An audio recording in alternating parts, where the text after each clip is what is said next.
యోబు గ్రంథం 22వ అధ్యాయం 21వ వచనం. రైట్. ఇప్పుడు మనం విన్న సాక్ష్యాలకు అలాగే మరి యెషయా గ్రంథ ధ్యానాల్లో మాట్లాడిన వాటికి నేను సాక్ష్యం చూపించాను కదా, వాటికి అన్నిటికీ దేవుడు కలిపి ఈరోజు మనతో మాట్లాడతాడు. ఒకటే మాట. అది అందరూ చదవండి. 22వ అధ్యాయము యోబు 21వ వచనం. గట్టిగా చదవండి. బైబిల్ ఉన్న వారందరూ, చదవచ్చు వారందరూ.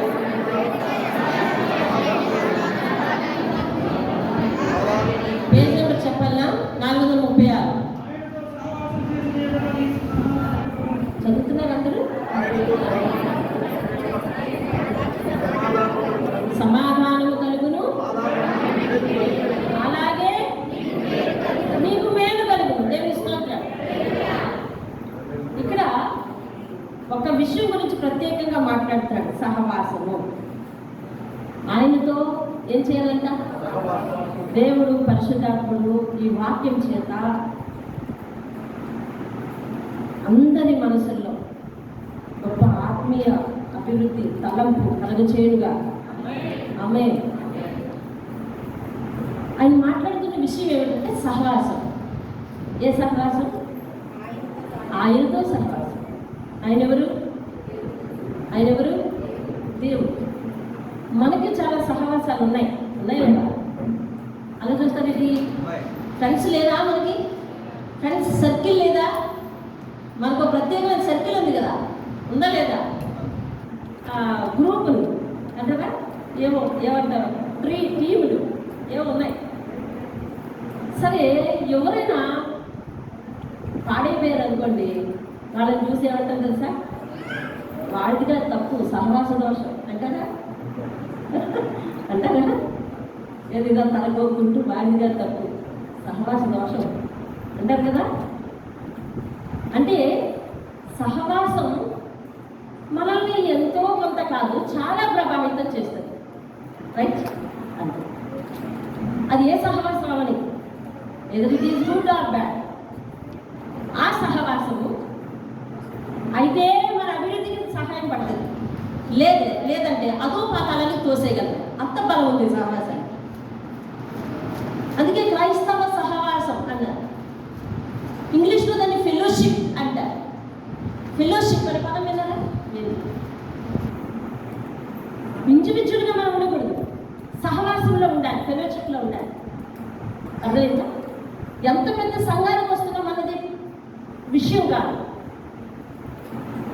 జాగ్రత్తగా అర్థం చేసుకోండి. ఎంత పెద్ద సంఘానికి వస్తున్నాం అన్నది, ఎంత చిన్న సంఘానికి వెళ్తున్నాం అన్నది విషయం కాదు. మన సహవాసం అందరితో ఎలా ఉంది అది కాదు. లేకపోతే 100 మందిలో ఉన్న మన మైండ్ సెట్ బాగోకపోతే మనం వంటలో. అవునా? అర్థమయ్యే వాళ్ళందరూ గురువు పెంచాలి. అవును. అంటే సహవాసం మనిషి మీద 100% ప్రభావితం చేస్తుంది. అవునా? అవును. కొంతమంది పరిచయం తర్వాత మన కుటుంబంలో శాంతి సమాధానం నిలబడవచ్చు. కొంతమంది పరిచయం తర్వాత మన ఆత్మీయ జీవితంతో సహా మన కుటుంబ జీవితం కూడా పతనం అయిపోవచ్చు. ఇక దానికి చివరి దారి వెళ్ళిపోతే ఇక మనం ఎవరు చెప్పలేము. అలాగే కొంతమంది సహవాసం తర్వాత మన పిల్లలు బుద్ధిమంతులు కావచ్చు. కొంతమంది సహవాసం తర్వాత మన పిల్లలు ఉన్న బుద్ధిని పోగొట్టుకోవచ్చు. చెప్పలేము. నేను అంటున్నా, అది మంచిదైనా సరే, చెడ్డదైనా సరే, సహవాసము యొక్క ప్రభావం, ఇంపాక్ట్, ఎఫెక్ట్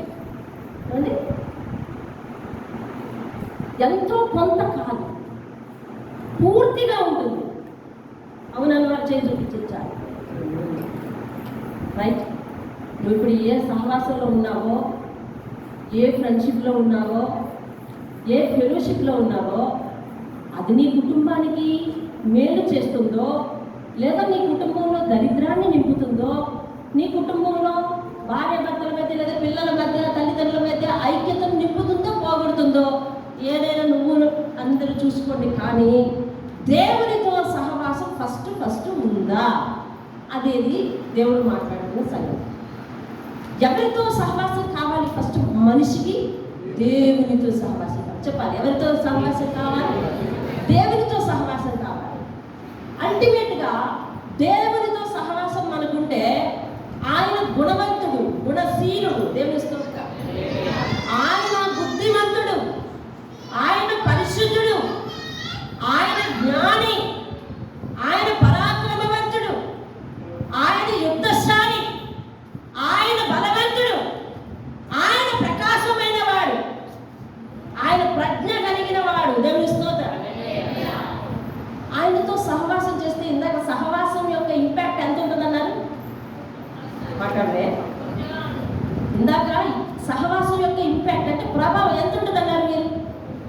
పూర్తిగా ఆయనతో ఫస్ట్ సహవాసం చేస్తే ఆయన యొక్క ప్రభావం మన మీద పూర్తిగా ఉంటుందండి. దేవుని అలా పూర్తిగా ఉంటే నీ జీవితం బాగుంటుంది. నాతో సహవాసం చేయి, నువ్వు మానవుడివి, నేను దేవుడు, కాబట్టి నాతో సహవాసం చేస్తే చచ్చిపోతావు, నాతో సహవాసం చేస్తే పుచ్చిపోతావు అని దేవుడు అనలే.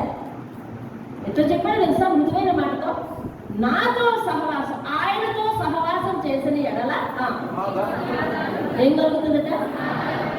సమాధానం కలుగుతుంది. అలాగా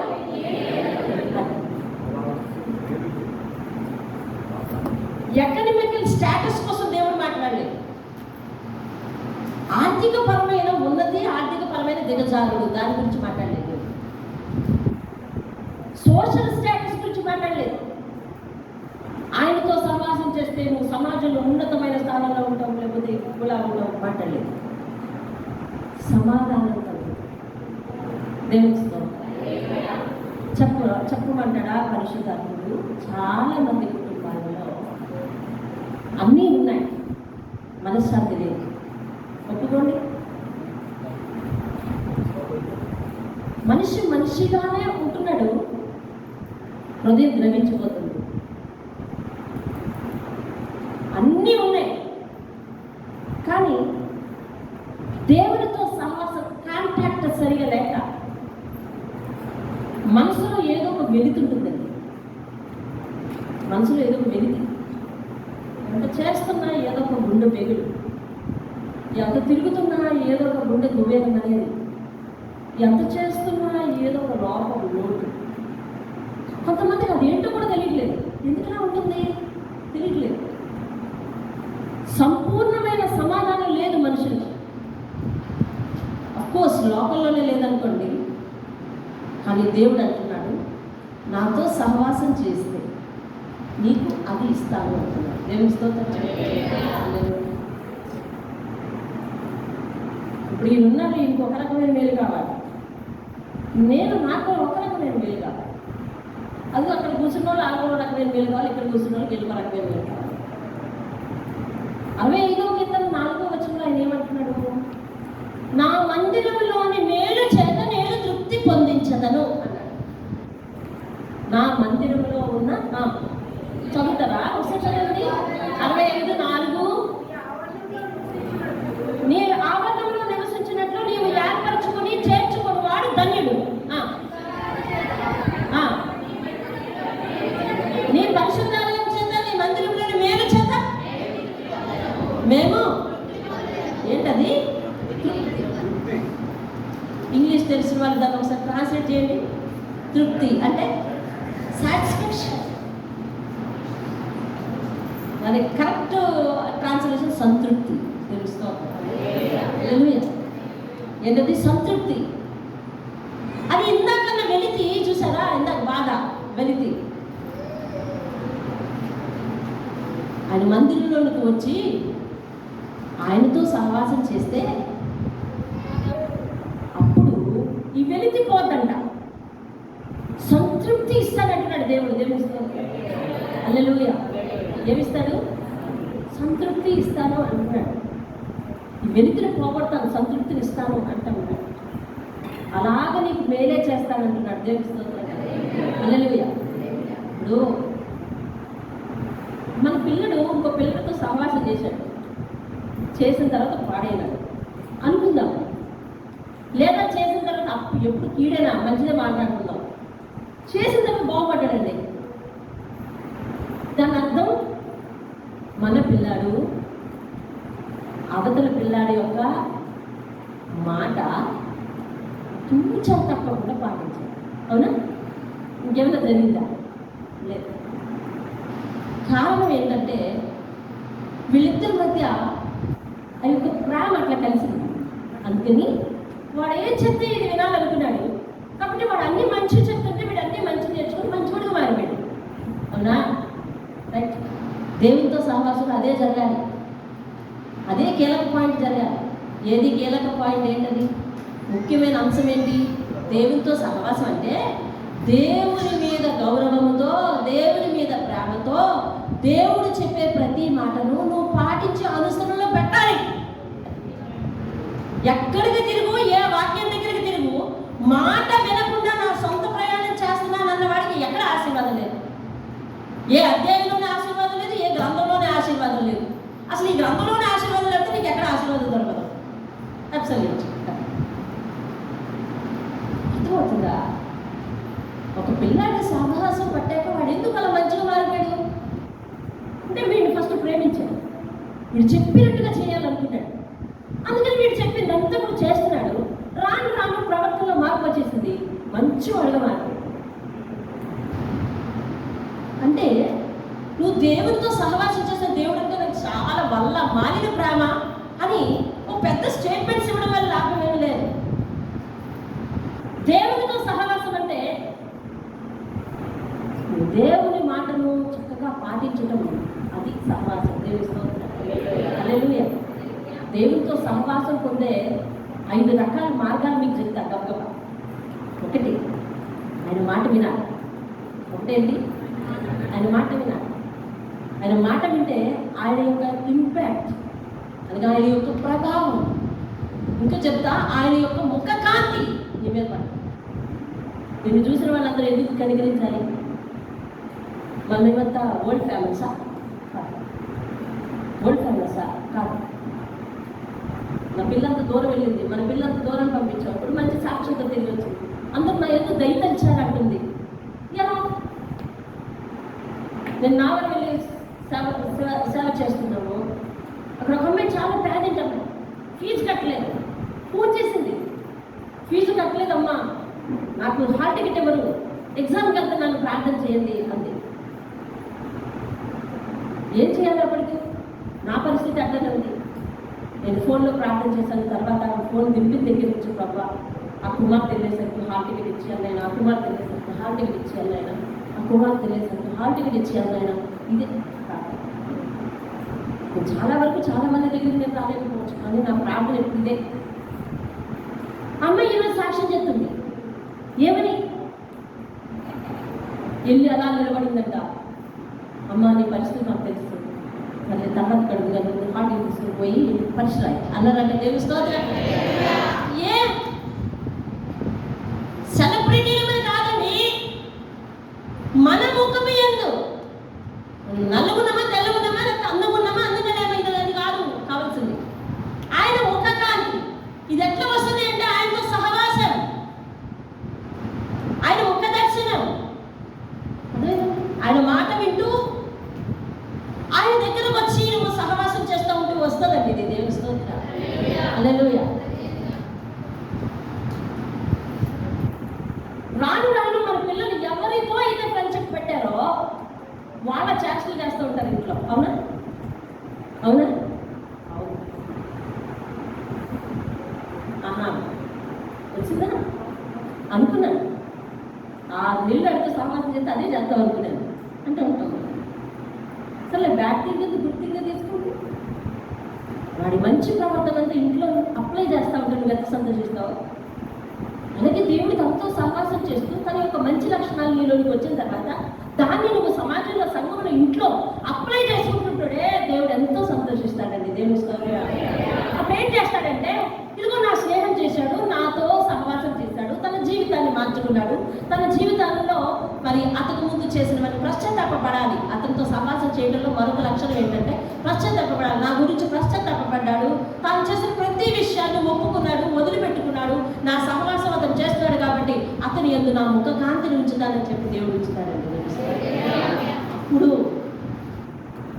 ఇఫ్ యు ఆర్ అన్ఎలిజిబుల్, దేవుడు మనల్ని ఎలిజిబుల్ చేస్తాడు. ఈ మేకర్స్ ఎలిజిబుల్. దేవుని స్తోత్రం.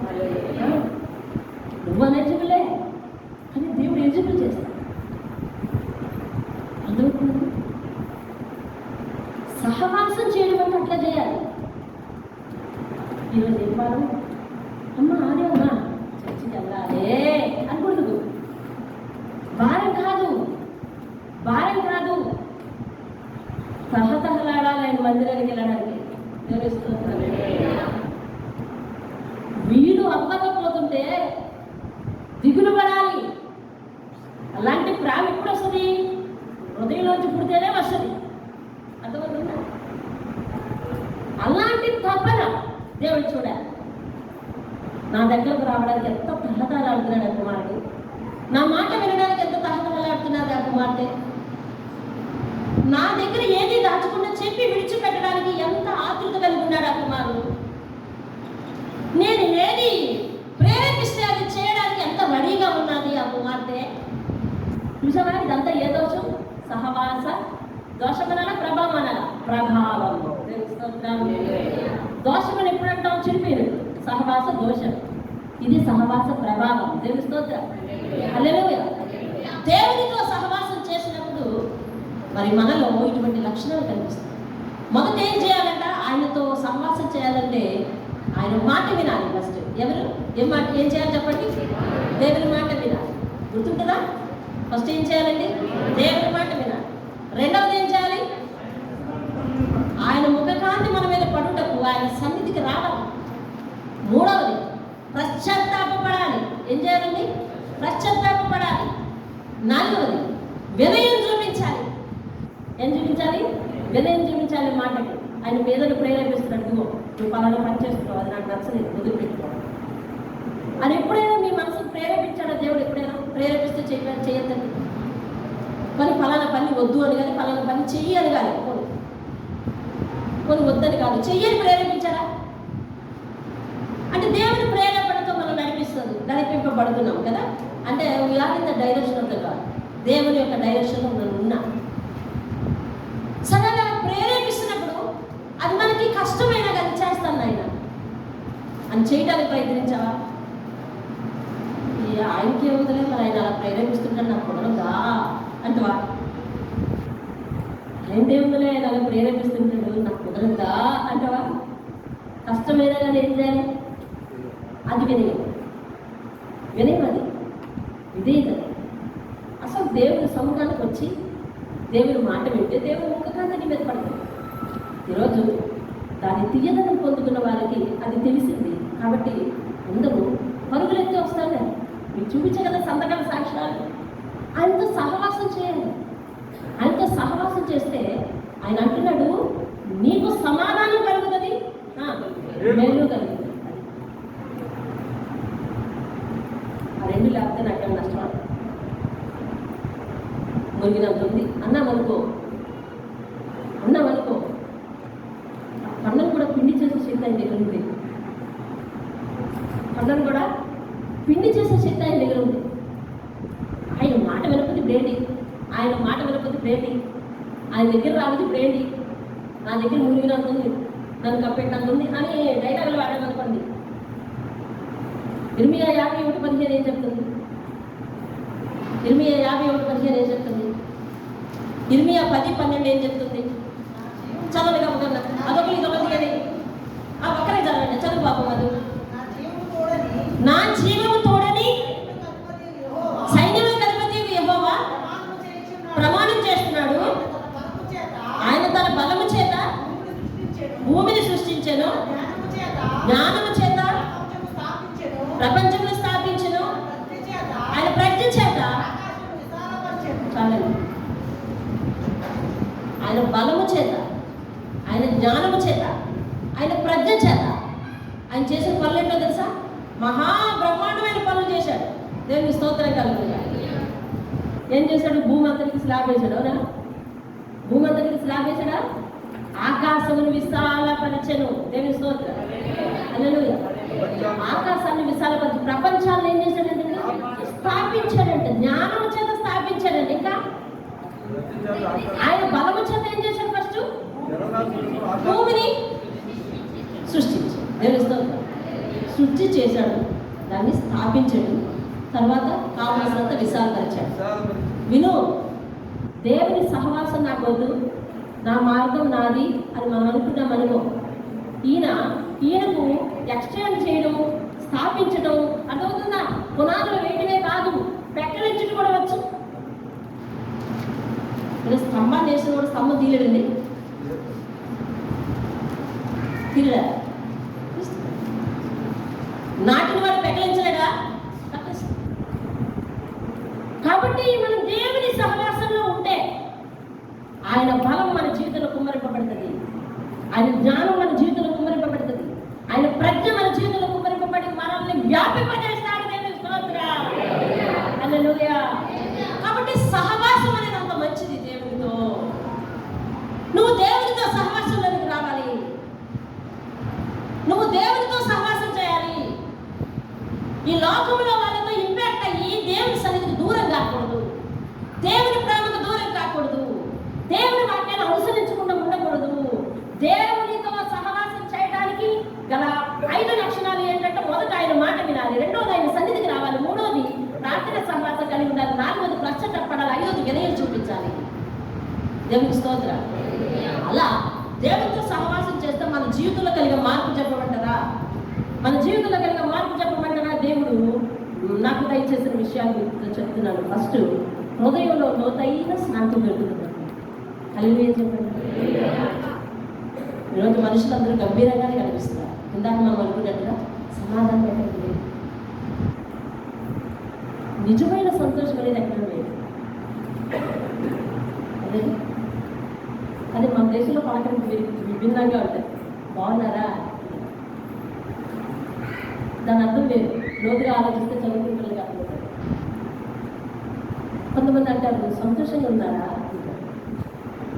అదే అంటే బాగులేదు, మీరు బాగున్నారా అది దాని అర్థం.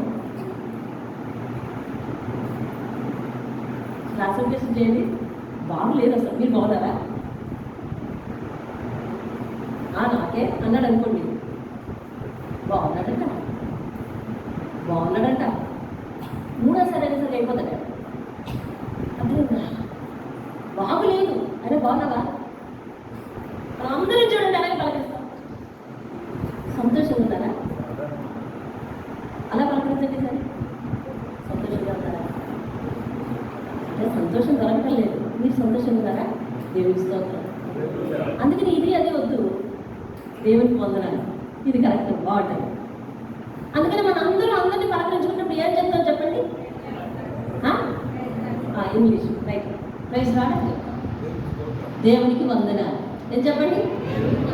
అంటే నాకు దేవుడు ఆయుష్ ఇచ్చాడు, నాకు దేవుడు బాగిచ్చాడు, నన్ను దేవుడు ఈ లోపల వెలుగు చూడడానికి ఇచ్చాడు, అందుకనే నువ్వు కనిపించావు, నిన్ను నాకు చూపించిన దేవునికి వందనాలు. దేవునికి వందనాలు ఎందుకు? మీ బాగోగులు కాదు కాదు, దేవునికి వందనాలు, నాకు ఇట్టి భాగ్యం ఇచ్చినందుకు దేవునికి వందనాలమ్మా. నువ్వు కూడా చెప్పేది అందుకే. ఈ దేవునికి వందనాలు చెప్పడానికి మనకు చాలా నొప్పి వచ్చేస్తుంది ఒకసారి. అదేందా? ఆయన చెప్తాడా నేను చెప్పాడా? చూద్దాం, కాసేపు ఉంటుంది, మీరు చెప్తాను లేదు చూద్దాం, తర్వాత చూద్దాం వాళ్ళు ఎంత స్థాయికి ఎదిగిపోయారు. ప్రభువుకు వందనాలు చెప్పేయండి, మీరే ముందు చెప్పడం సరే. ప్రభువుకు వందనాలు, దేవుని స్తోత్రం. సంపూర్ణమైన హృదయంలో మనశ్శాంతి వస్తుందండి, complete peace in heart, complete peace. రెండవదిగా జీవిత దిశ మారుతుందండి, జీవిత దిశ మారుతుంది. మారిందా నీకు? మారిందా చెప్పు? మారింది. దేవుని స్తోత్రం. దేవుని వాక్యపు లోతుల్లోకి వెళ్ళిన తర్వాత నా దిశ మారింది అన్నవారు చేయి చూపించండి. నాది మారింది. జీవిత దిశ మారుతుంది. దేవుని స్తోత్రం. అంతకుముందు లోకం నీ మీద స్టాంప్ వేసేస్తుంది, అట్లేదా? స్టాంప్ వేసిన ప్రతి ఒక్కరు సిగ్గుపడేలా దేవుడు చేస్తాడు. దేవునికి స్తోత్రం చెప్పగలిగా. హల్లెలూయా. స్టాంప్ వేసిన ప్రతి ఒక్కరు సిగ్గుపడేలా చేస్తాడు దేవుడు. ఆయన సహవాసం యొక్క ప్రభావం అది. ఆయన సహవాసం యొక్క ప్రభావం అది. కాబట్టి ఉండబాకు దేవునికి దూరంగా, ఉండబాకు సన్నిధికి దూరంగా, ఉండబాకు విన్న వాక్యానికి దూరంగా. అర్థంగా నిరంతరం ఇక్కడే ఉండిపోగలరు ఎవరైనా? లేదా మన పల్లె మీద వెళ్తున్నా కదా, ఆ వెళ్ళిన చోట దేవుని వాక్యానికి దూరంగా ఉండబాకు. దేవుని వాక్యానికి విరుద్ధంగా జీవించాలనుకోవద్దు. నువ్వు నడవడమే కాకుండా అనేక మందిని దేవుని సహవాసంలో చెప్పండి. దేవుని స్తోత్రం. దేవుని సహవాసంలో నడిపించి ఏర్పాటు చేయాలి. ఇందాక చంద్రనాథ్ అన్నారే, ప్రపంచమంతా భయభ్రాంతుల్లోనికి వెళ్తుంది. జస్ట్ స్టెప్పింగ్ చేస్తుంది, భయభ్రాంతుల్లోనికి వెళ్తుంది. ఎంతో బలమైన ప్రార్థన కావాలి. దేవుడు అంటున్నాడు, నువ్వు నాతో సహవాసం చేయి, నేను నీకు సమాధానం ఇస్తాను, అలాగే మేలు చేస్తాను. ఆ మేలు కోసం చేయాలి కదా. ఇప్పుడు మనకేం కావాలి? మనందరికీ ఇందాక చిట్టుబాబు సాక్ష్యం చెప్పాడు, ఇల్లు లేదు, ఎవరో ఇల్లు ఇవ్వని అన్నాడు. ఇప్పుడైతే సొంత స్థలం కట్టుకోవడానికి దేవుడు ఇచ్చాడు. మరి నేను అన్నీ తీర్చేశాను. ఇవన్నీ ఒక రకం వేరే కాదు. ఇప్పుడు పొద్దున మన ప్రాణం భయం పదార్థాలను వెళ్తున్నప్పుడు మనకి ఒక సేఫ్టీ జోన్ కావాలి. అది మీరు దేవస్థానం. నీ పిల్లలు, నా పిల్లలు, అందరి పిల్లలు, మన కడుపును పుట్టిన సంతానము ఏమండి ఇలాంటి భయభ్రాంతులు కలిగిన లోకంలో క్షేమంగా, సుఖంగా, సురక్షితంగా ఉండాలి. అది మీరు దేవస్థానం. ఎందుకు తెలుసా? ఎన్ని స్థిరమైన పునాదులైనా, ఎన్ని స్థిరమైన స్తంభాలైనా ఇక్కడ వదిలి వెళ్ళాల్సిందే. మన కొరకు స్థిరమైన నివాసం దేవుడు అక్కడ ఏర్పాటు చేయబోతున్నాడు. నేను స్తోత్రం. దాన్ని తాత్కాలిక ఆవేశాల కొరకు, తాత్కాలిక పాపాల కొరకు, తాత్కాలిక దోషాల కొరకు, తాత్కాలిక ఫ్రెండ్షిప్ల కొరకు, ఫెలోషిప్ల కొరకు మనం పోగొట్టుకోకూడదు. దేవునికి స్తోత్రం కలుగునుగా. నిత్య జీవం దేవునితో కూడా ఉంది. మనకి శాశ్వతమైన గృహం దేవునితో కూడా ఉంది. అది మనకి దేవుడు మన జీవితాన్ని చూసి, మన క్రియలను చూసి, మన సహవాసాన్ని చూసి, మన మార్పును చూసి, నీకు ఇప్పుడే అక్కడ దేవుడు పునాది వేసి ఇల్లు కడతా ఉన్నాడు. తెలుస్తుంది. హల్లెలూయా. నాకై యేసు కట్టెను సుందరము బంగారిల్లు, కన్నీరు కలతలు లేవు, యుగ యుగముల పరమానందం. కన్నీరు కలతలు లేవు, యుగ యుగముల పరమానందం. నీకోసం ఇల్లుందా? సరే అడుగుతాడు దేవుడు. అడగాలి. ఇందాక దేవరంలో వాక్యం, నేను మహాగణుడను. యెషయా 57:18. మహాగణుడు తీనవసరం టైం అయిపోయింది. మహాగణుడను, మహోన్నతుడను, పరిశుద్ధుడను, నిత్య నివాసి అయిన యెహోవా ఇలాగ సెలవిచ్చుచున్నాడు. ఏమని? నేను మహోన్నతుడును, మహోన్నతమైన స్థలములో నివసించవాడని అయ్యుండి కూడా అయినను వినయము గల వారిని ఉజ్జీవింపచేయుటకు, నలిగిన వారి ప్రాణమును ఉజ్జీవింపచేయుటకు, వినయము గల వారి దగ్గర నలిగిన హృదయం గల వారి దగ్గర నేను నివాసిస్తూ ఉంటా. I am stay with you అని చెప్తున్నాను. నేను నీతో ఉంటాను అని చెప్తున్నాను. ఈ లోకంలో నీతోనే ఉంటాను అన్న స్నేహితులు చూపించండి. అన్నారా ఎవరైనా? అన్నారా? నీతోనే ఉంటాను అని ఒక తోడుని చూపించండి. ప్రమాణాల మధ్య వివాహాలు, మంత్రోచ్చారణ మధ్య వివాహాలు కూడా సరైన తోడు లేకుండా పోయి కల్తీ అయిపోయింది. సరైన తోడు ఎవరు లేరు. నీతో కూడా ఉంటానన్నవాడు ఒక్కడే దేవుడు. నీతో ఉంటాను అన్న వాడిని, నిజంగా ప్రేమించే వాడిని విడిచిపెట్టుకొని అదిగో నాకు ఆ బాధ్యత, అదిగో నాకు ఈ కుటుంబం, అదిగో నాకు ఇది, అదిగో నాకు అది అని చెప్పి అసలైన సహవాసాన్ని పోగొట్టుకుంది. నిజంగా తెలుసా, మన మానవుల్లో ఉన్న దోషం ఏంటో తెలుసా? ఎవరైనా సరే ఏమనుకున్నా సరే ఒక మాట చెప్తున్నా వినండి. మానవులో ఉన్న దోషం ఏంటో తెలుసా? ప్రతి కుటుంబంలో జరుగుతున్న దోషం ఏంటో తెలుసా? తనని కోరుకుని తనను ప్రేమించే వాళ్ళు ప్రేమించరు. అదే వాళ్ళు కదా, వాళ్ళకి అసలు రెస్పెక్టే లేదు. మనల్ని కాదనుకున్న వాడికి మన మీద, మన కాళ్ళ మీద. ఇదే దేవుని విషయంలో అప్లై చేస్తున్నాం. దేవుడు మనల్ని కోరుకుంటున్నాడు, నేను నీ దగ్గర ఉంటానంటున్నాడు, మనల్ని బతిమాలుతున్నాడు, నువ్వు నాతో పాటు ఉండు అంటున్నాడు, నేను నిన్ను దీవిస్తానంటున్నాడు, నేను నీతో సహవాసం చేస్తాను అని అంటున్నాడు. నువ్వు వినకుండా నువ్వు వద్దు నాకు అంటావు. మరి ఎవరితో ఉంటావు? లోపలతో ఉంటావు. నేను మానవుని లోపల అందరితో తిరగాలి, నేను మానవుని లోపల నాకు శక్తి ఉంది, నేను మానవుని లోపల అందరితోనూ అలా చెప్పడం చేయకపోతే ఎలాగా అంటుంటావు. చూసారా ఇక్కడ ఎక్కడ కూడా అందుకే నిజమైన ప్రేమ దొరకట్లేదు. అర్థమైందా?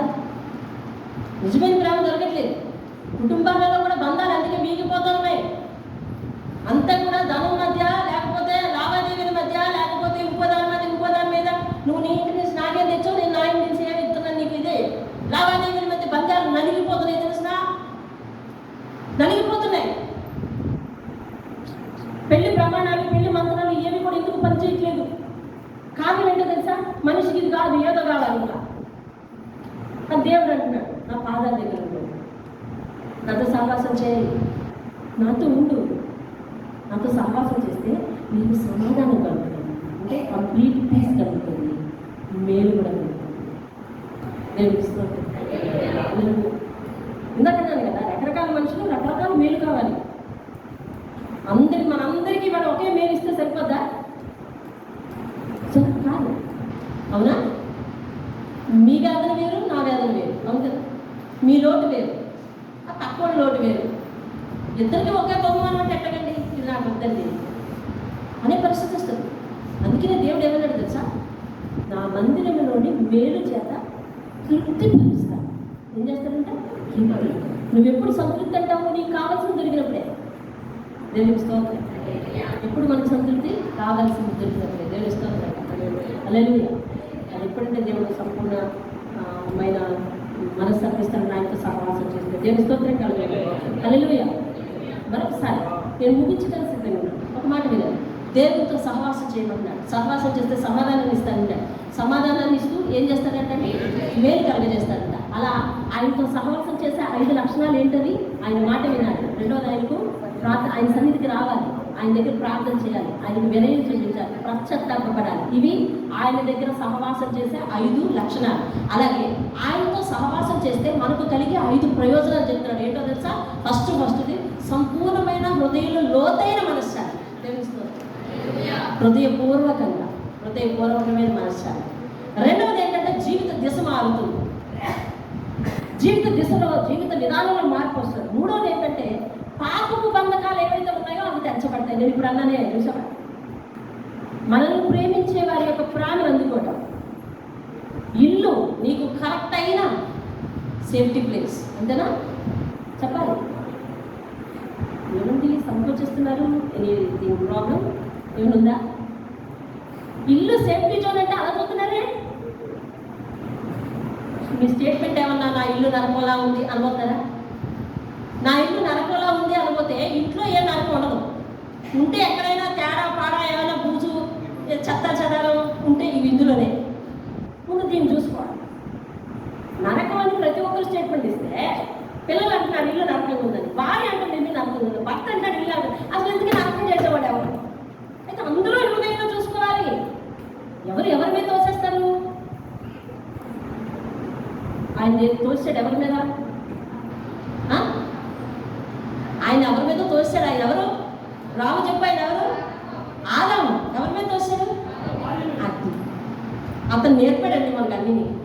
ఏమన్నా అయితే తేడా పడ వస్తే అబ్బాయి అవతల మీద తోసే నేర్పాడు. ఆవిడేం చేసింది? ఇంకోటి మీద తోసింది. అదేం చేసింది? నేను చెప్పాను కానీ నేను పాటించమన్నానా అంత అయిపోయింది కదా. తోసుకోవడం అయిపోయింది. అయిపోయిందా లేదా? తోసుకోవడం అయిపోతాయి. ఇక చెప్పాను నేను పాడైపోమన్నారా? లేదు, ఎవరు పాడైపోమని చెప్పారు. నీకు సేఫ్టీ జోన్, సేఫ్టీ ప్లేస్ ఏంటంటే కుటుంబం. ఎవరికైనా అది దాటి అర్థమవుతుందా? అది దాటి సేఫ్టీ లేదు, నిజమైన సంతోషం లేదు, నిజమైన ప్రేమ లేదు. అర్థమవుతుందా? నిజమైన ప్రేమ లేదు. అలాగా సొంత కుటుంబాన్ని ప్రేమించలేక, సొంత కుటుంబంలో ప్రేమ వెతుక్కోలేక, మగవారైనా సరే ఆడవారైనా సరే సొంత కుటుంబాన్ని ప్రేమ వెతుక్కోలేక నువ్వు బయటికి వెళ్ళి నా ఇల్లు నరకం అయిపోయిందంటే ఎలా? సొక్స్ వెనక్కి తిరిగి వచ్చి చూడు, వెనక్కి తిరిగిపోయి ముందుకు వెళ్ళిపోయి ఈ వెనక్కి ఎత్తి నా ఇల్లు నరకం అయిపోయిందంటవా? అలా కాదు, ఒకసారి వచ్చి తిరిగి చూడు. జాగ్రత్త. దేవునితో సహవాసం మన జీవిత దిశను మార్చి మన పాపకు సంఖ్యను తెంపేస్తాం. దేవుని స్తోత్రం కలుగుతుంది. హల్లెలూయా. తర్వాత ఏమవుతుందో తెలుసా? ఆశీర్వాదాల ప్రవాహం. చెప్పండి అందరూ. ఏమవుతుందండి? చెప్పరే? ఇది ఇష్టం లేదా మీకు? ఆశీర్వాదాల ప్రవాహం. చెప్పండి. ఆశీర్వాదాల ప్రవాహం జరుగుతుంది కదా. మొదట ఏం జరుగుతుంది? హృదయంలో లోతైన శాంతి. రెండవది జీవిత దిశ మార్పు. మూడవది ఏమవుతుంది? పాపపు బంధాలు పోతాయి. తర్వాత ఏంటి? ఎప్పుడైతే పాపపు బంధాలు తెగిపోయాయో, ప్యూరిటీ వచ్చిందో, అప్పుడు దేవుడు ఆశీర్వాదాల ప్రవాహాన్ని ఇస్తాడు. దేవుని స్తోత్రం కలిగి ఒక ఫైనల్ ఆశీర్వాదం చెప్పమంటావా? ఇందాకే ఆశీర్వాదం ప్రవాహం ఉన్నారు కదా. ఇంకోటి ఏమై ఉండొచ్చు? ఏమైందో చెప్పమంటే టైం అయిపోతుంది కదా. నేను చెప్పేదాన్ని ఏమై ఉండవచ్చు తెలుసా? ఆశీర్వాదాల ప్రవాహం అనుభవిస్తూ ఆశీర్వాదాలకు కారకుడిగా ఉంటావు ఇతరుల జీవితాలు. అంటే ఇతరుల జీవితాలు నీ ద్వారా ఆశీర్వదింపబడతాయి. దేవుని స్తోత్రం. అన్నింటిలోనూ పోస్టింగ్ అయినా ప్రమోషన్ కూడా కావాలా? చెప్పాలి. ఆ వెనకలు ఉన్న అందరూ మాట్లాడాలి, అమ్మలు మాట్లాడాలి అందరూ. పోస్టింగ్ అయినా ప్రమోషన్ కూడా కావాలి. అవును కదా? అవును. పోస్టింగ్ ఏంటంటే ఆశీర్వాదాలకు వారసుడు అవ్వటం. ప్రమోషన్ ఏంటో తెలుసా? నీ ద్వారా ఇతరులు ఆశీర్వదింపబడటం. కొట్టి చప్పట్లు దేవుడికి. ఈరోజు చప్పట్లు కొట్టడం అందరినీ అలా దేవుడు మార్చుడు కాక నేను కొట్టాను. హల్లెలూయా. సంతోషకరమైన ఒక వర్తమానాన్ని విన్నవారు ఏంటో తెలుసా? దేవునితో సహవాసం. దేవునితో సహవాసం కలిగితేనే నీకు సంతోషం. అదర్వైజ్ నేను ఇలా అయిపోయాను అలా అయిపోయానని ఏ నాడు కూడా దేవునితో కంప్లైంట్ చేయడానికి we are not capable, we are not eligible. అర్థమవుతుంది? ఆయనతో సహవాసం చేస్తేనే, ఆఖరిగా పరిశుద్ధాత్మ చెప్పమన్నమాట చెప్పి నేను ముగిస్తుంది. ఆయనతో సహవాసం చేస్తేనే సంపూర్ణమైన సంతోషం. ఆయనతో సహవాసంలో మొదటి వింటే ఆయన మాట వినాలి. ఆయన మాట వింటేనే సంపూర్ణమైన సంతోషం. లేకుండా నా జీవితం ఇట్లా అయింది, నా పరిస్థితి ఇట్లా అయింది, నా జీవితం ఇలా అయింది అని చెప్పి కంప్లైంట్ చేయడానికి మనకు ఎలిజిబిలిటీ లేదు. దేవుని వాక్యం ఏమని చెప్తుంది? మంటి పెంకుల్లో పెంకై ఉండి తను సృజించు వానితో వాదించు వానికి. మంటి పెంకు ఎలా వచ్చింది? పెంకుని ఎవరైనా తయారు చేస్తాడా? కుమ్మరి తయారు చేయడు. దేని తయారు చేస్తాడైనా? ఉన్నది తయారు చేస్తాడు. ఉన్న పెంకు ఎలా అయింది? పగిలింది. ఎందుకు పగిలింది? కుమ్మరి చెప్పినట్టుగా ఉపయోగపడలేదు కాబట్టి. కుమ్మరి ఎవరు నీ విషయంలో? దేవుడు చెప్పినట్టుగా ఉపయోగపడకపోతే దేవుడు ఒకవేళ మనము రాంగ్ స్టెప్ వేయడం వల్ల ఒకవేళ ఏమన్నా మన జీవితంలో నష్టాన్ని తెచ్చుకొని నేను తిరిగి వచ్చి అయ్యా దేవా నువ్వు నాకు నష్టం చేసావు అని దేవునితో వాదిస్తేనట మనకి ఇష్టం అంట. కాబట్టి దేవునితో సహవాసం మంచిది. దేవుని స్తోత్రం. హల్లెలూయా. హల్లెలూయా. ఏమండి, అపవాది ప్రతి ఒక్క జీవితాన్ని కెలకదండి. ఏదో ఆయన సహవాసం చేస్తుంటే ఆయన ఫ్రెండ్షిప్ విడగొట్టడానికి ఇంకో సహవాసం వస్తుంది ఎలాగైనా. అవునా? ఇప్పుడు మేమిద్దరం స్నేహంగా ఉన్నాం అనుకోండి, ఆ పక్కింటోళ్ళకి ఎవరికి ఇబ్బంది వచ్చేస్తుంది. వచ్చేసి ఈయన స్నేహం ఎలాగైనా విడగొట్టే అనుకుని ఏదో పొల్లెట్టాను వీడిపోతుంది అంటే ఇది అంత గట్టి స్నేహం అనమాట. దేవుని దగ్గర నుంచి నువ్వు విడిపోకూడదు. ఏదైనా దేవుని దగ్గర నుంచి విడిపోకూడదు. మధ్యలో ఆశీర్వాదం రావచ్చు. అపవాది పెట్టే పుల్లలు అన్నీ హార్డ్ అనుకోకండి సుమా.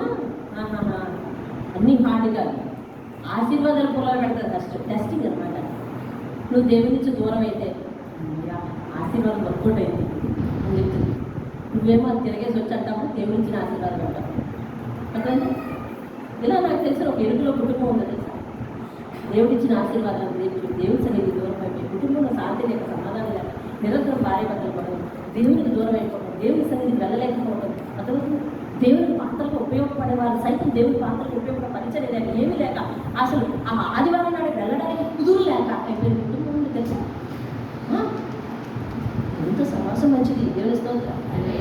అరణ్యంలో ఉన్న ఆనందాన్ని ఇచ్చే సహవాసం, దేవుని స్తోత్రం. అరణ్యం లాంటి జీవితమైనా ఆనందాన్ని ఇచ్చే సహవాసం. మోకరించండి, ప్రార్థన.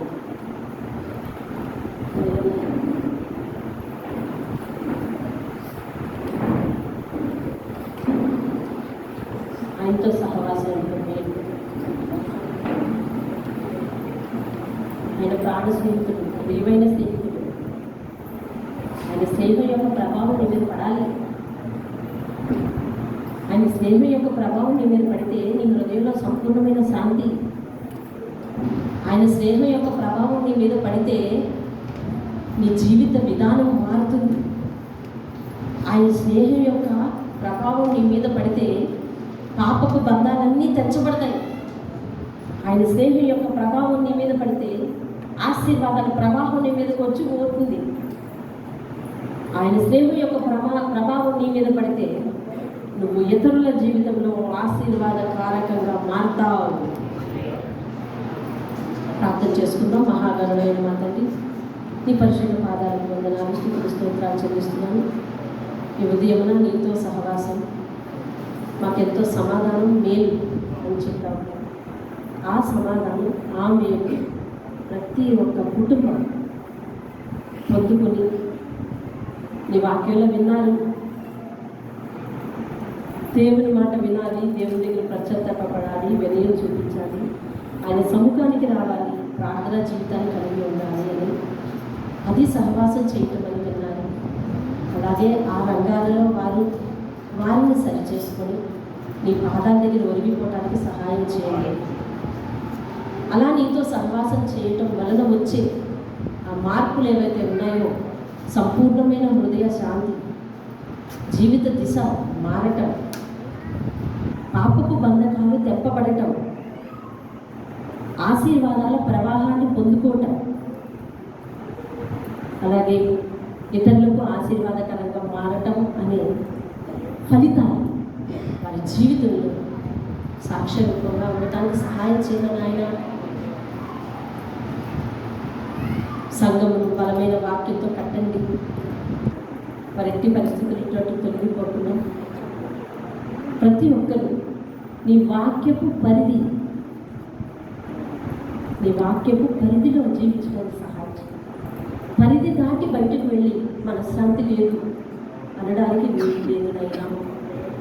నా జీవితం ఒక నరకము, నా కుటుంబం ఒక నరకం అని అనడానికి వీలు లేదు. వాక్యపు పరిధిలో మేమందరం జీవించడానికి సహాయం చేసి నడిపించి మహిమ పొందమని యేసు పరిశుద్ధ నామంలో అడిగి వేడుకుంటున్నాం పరమ తండ్రి. ఆమేన్, ఆమేన్. ప్రభువా తండ్రి నాయన, ఈ ఉదయకాల సమయంలో మాతో మాట్లాడినందుకు వందనాలు. నీ సహవాసం మాకు దయచేయండి అయ్యా తండ్రి. నీ సహవాసం చేసే మనసు సంతృప్తిగా మాకు కలుగు చేయండి అయ్యా. నీ మందిరంలో ఇదివరకే అయ్యా తండ్రి నాయన ప్రతి దినము నీ దగ్గరకు వచ్చి అయ్యా ప్రార్థన చేసి వెళ్తున్న ప్రతి ఒక్క కుటుంబాన్ని దీవించి ఆశీర్వదించు. అలాగే ఈ వాక్యం విన్న ప్రతి ఒక్కరూ ఈరోజు వారి హృదయము నాయనా తండ్రి నాయన నీతో సహవాసం చేయాలనే ఆసక్తిలో మునగడానికి సహాయం దయచేయండి. ఆశీర్వాదాలు వెలువ వారికి దయచేయండి. ఈ బిడ్డలందరూ రానున్న కాలంలో ఇతరులకు ఆశీర్వాదకరంగా మారడానికి సహాయం దయచేయండి. మీ నామానికి మహిమ తెచ్చుకోండి అయ్యా. నీ మాట బలము గలదై, శక్తి గలదై, జ్ఞానము గలదై, ప్రజ్ఞ గలదై, ఆకాశం నుండి వర్షం కురిసి ఎలాగూ ఫలములు ఇస్తుందో అలాగూ నీ నోట నుండి వచ్చిన ప్రతి మాట ఫలించడానికి సహాయం చేయండి. మీ నామానికి మహిమ తెచ్చుకోమని వచ్చిన ప్రతి ఒక్కరిని నాయన దీవించి ఆశీర్వదించు. వారు నాయన తండ్రి వాక్యానికి లోబడిన నాయన తండ్రి హృదయాలను కానుకలుగా వేసుంటారు. ఆ కానుకలను దీవించయ్యా. మరికొందరు నాయన తండ్రి వారి కష్టార్థంలోంచి వేస్తున్నారు అయ్యా. వారి కష్టార్థం ఏదైనప్పటికీ ఎలాంటి పరిస్థితుల్లో ఉండి వారు ఇచ్చారో నా నాయన రానున్న కాలంలో ఇంతకంటే ఎక్కువ దారాలను ఇచ్చుటకు వారికి ఏమాత్రం కష్టం రాకున్నట్లు దీవించండి, ఆశీర్వదించండి. నీ నామానికి మహిమ తెచ్చుకుంటే నా నాయన నీకు స్తోత్రాలు చెల్లిస్తున్నాం. అలాగే కంపెనీల్లో పనిచేసే వారిని, వృద్ధులను, చంటి బిడ్డలను, ఆయా వయసుల వారిని, ముఖ్యంగా యవ్వనస్తులను అయ్యా తండ్రి నాయన అందరినీ కూడా నీ చేతికి అప్పగిస్తున్నాను. ప్రతి ఒక్కరిని నాయన వారి కుటుంబ బంధాలలో ఉంచి అయ్యా తండ్రి ప్రతి ఒక్కరికి ప్రేమానురాగాలు నేర్పి అయ్యా తండ్రి ఆత్మీయ జీవితాన్ని నేర్పి అయ్యా తండ్రి నాయన ఆరోగ్యాలు ఇచ్చి, ఆయుష్ ఇచ్చి నడిపించమని ప్రార్థన చేస్తున్నాను. మీ నామానికి మహిమ తెచ్చుకోండి.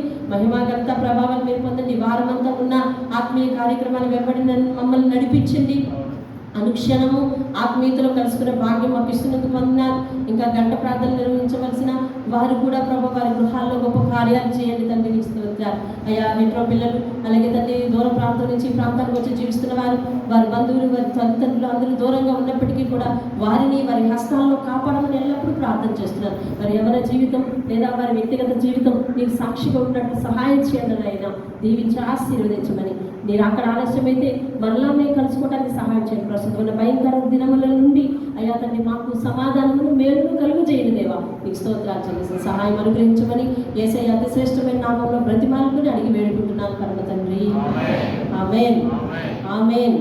యేసు రక్తమే జయం, శిలువ రక్తమే జయం. ప్రభు యేసు నామమే సంపూర్ణ విజయం కలుగుగాక, అపవాద క్రియలకు అనంత నాశనం కలుగుగాక. ఆమేన్. తండ్రి అయిన దేవుని ప్రేమ, కుమారుడైన యేసుక్రీస్తు వారి యొక్క కృప, పరిశుద్ధాత్మ యొక్క అన్యోన్య సహవాసం సహాయం సదాకాలము మనకు తోడై ఆశీర్వాదాలకు వారసులను చేసి కారకులుగా మార్చుగాక. ఆమేన్ ఆమేన్. అందరికీ